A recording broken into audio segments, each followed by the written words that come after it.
kuba uri umuhungu ukisanga uriko wiruka inyuma y'abakobwa ugashaka ko buri mukobwa wese agukunda, nikosa ndetse ni n'icago kiba kikubayeho, kuko ntabwo vyica izina ryawe, vyica n'imitungo yawe ndetse n'iterambere ryawe.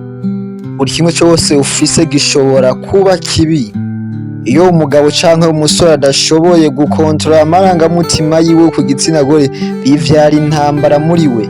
Abasore benshi bisanga muri ibi bintu batazi ko bariko barabikora. Nimba nawe ufise umukunzi canke umuntu muvugana kenshi ukumva nawe worondera abandi ugumuresha, menya nawe yuko uri mwaka kagwi kiruka inyuma y'igitsina gore, kandi ntaco tuzohakura kiretse kubura amahoro n'intambara zo muri wewe zidahera.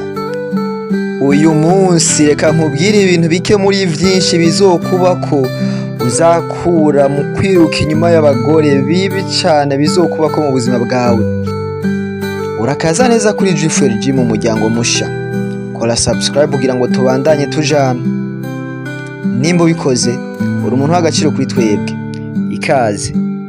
Ikintu ca mbere kizokubako nuguma wiruka inyuma y'abakobwa canke abantu nibakubona mu iyo ngeso, nuko icubahiro bagufitiye n'ukuntu bahora bagufata muri sosiyete bizokuvaho, basigare bakubona kuri nk'intambira kiza. Rimwe na rimwe abantu bakwite ngo intambira amajipo. Ikindi uzomenya ni wamera uko mw'ico gihe, uzomenya uko igitsina gore canke umukobwa adakunda umuntu atagira agaciro muri sosiyete. Uzisanga hahandi uvuga ngo jewe ndakunda ariko ntibankunda, ariko ni kubera uzoba witesheje agaciro, wagiye uraresha ubonye wese. Hamwe bahanahana amakuru bavuga ngo uriya muhungu arondera umukobwa gwako canke uriya muhungu ntazi ivyo arimwo, ntazi ariko araja, ntazi ico arondera. Rero niwafatafata uzosanga nawe ivyo ufata vyose binyerera. Uzirinde iki kintu. Ikindi kintu ca kabiri, niwabona uriko wiruka inyuma y'abakobwa uzomenye ko vuba canke bitebe bitebuka uzohinduka iciro ry'umugani ku bandi bakobwa.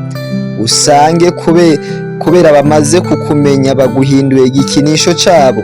Uzoraba umuhungu afise abagenzi benshi b'abakobwa, kenshi uriya muhungu yama yisanga ari igikoresho cabo bandi bakobwa kandi batanamwubaha. Rero uzirinde kuba igikoresho c'abakobwa kuko bizorangira ubabaye. Rimwe na rimwe bakagukoresha mu nyungu zabo, bakakuryarya, bakanakurya n'amafaranga yawe atakindi bagamije ari kwiteza imbere mu vyabo, bakagukoresha nawe ukibaza ngo baragukunda, ariko iyo udahari bakavuga ati reka duhamagaye kagahungu katagira ubwenge, ati karya ugahamagaye kaca kaza. Uzirinde kuba uwo muntu kuko bizorangira ubabaye, agahinda niko kazokwegura mu mutima wawe. Kubera babona ubiruka inyuma buri munsi, uzokumva baguhamagara bakubwira uduserivise twahanaha, rimwe rimwe bakaguha na keya za fake kugira ngo bashike ku ntumbero bashaka. Ibintu uzovyirinde cane kuba uyu muhungu canke kuba uyu mugabo. Ikindi kintu ca gatatu, nubona uriko wiruka inyuma y'igitsina gore canke inyuma y'umukobwa, uzomenye yuko nawe ubwawe utiyizi. Uriya umuntu yizi ntiyiruka inyuma y'abandi, ahubwo yiha agaciro, akamenya ico ari, akamenya naho agarukira mu kwiruka inyuma y'umuntu. Akenshi uzoraba abakobwa barakunda umuhungu usanga ahoze umenga ntaco yitayeho, aba ari busy n'ibintu vyiwe. Niyo bishitse akaresha canke akadraga umukobwa, ntavyerekana cane ko yamushuhiye. Ivyo bitera abakobwa benshi kwibaza ku vy'uwo muhungu canke ku vy'uwo musore. Ikindi kintu ca kane, uzokwama witegura kwisanga mu mubabaro. Akenshi na kenshi iyo wiruka inyuma y'igitsina gore canke inyuma y'abakobwa, uba uriko urihemukira ubwawe. Umukobwa iyo abonye ko wamusariye, akenshi hari igihe akora ibintu kugira ngo akubabaze. Ugasanga mwavuganye ikintu canke mwapanze porogaramu, akakwemeza neza ko azoboneka atazonasiba. Mbere rimwe na rimwe agapropoza n'ibintu wo kwambara, hanyuma uyu munsi ugeze ukamurondera ukamubura, ukisanga mu bibazo wibaza ngo kubera iki ankorera ibi bintu kandi aco ntamukorera. Musore cakenge.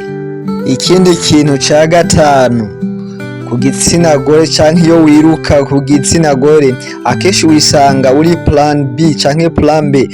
Si mu buzima bw'abagore gusa, no mu bandi bagabo, kuko baba bakuzi bavuga ngo uriya wewe canke uriya musore yigwa inyuma y'abagore, ati mbega basha wo muronka ataragenda kuraba naka.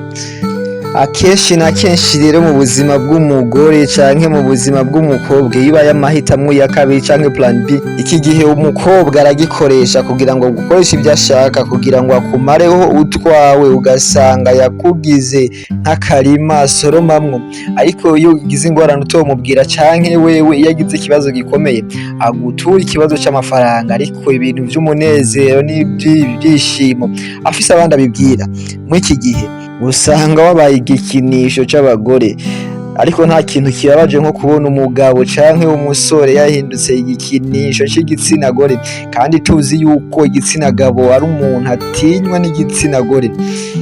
Cakenge musore canke mugabo, ibi bifatanye no muri sosiyete canke mu kibano, abantu bazotangura kugufata nk'umunyantege nke, nk'umuntu ataco ashoboye, hahandi usanga bavuga ngo uriya yirirwa mu majipo y'abagore, uriya yoshobora iki? Ugasanga nta n'ijambo ugifise canke nta n'ijambo bakiguha mu bantu, kubera ko bakuzi yuko iyo ushitse imbere y'igitsina gore ugwa, ukabura aho uhera, ukabura n'aho uhereza, ukarya indimi kubera ubonye igitsina gore. Ugasanga muri sosiyete batanguye kuguca amazi. Ngibi bintu bike muri vyinshi bibi bizokubaho nuguma wiruka inyuma y'abakobwa canke y'igitsina gore. Mwakoze gukurikirana iki kiganiro canke iyi sheni. Jewe wumva ni Roy Drift kuri G4G. Ni mu muryango.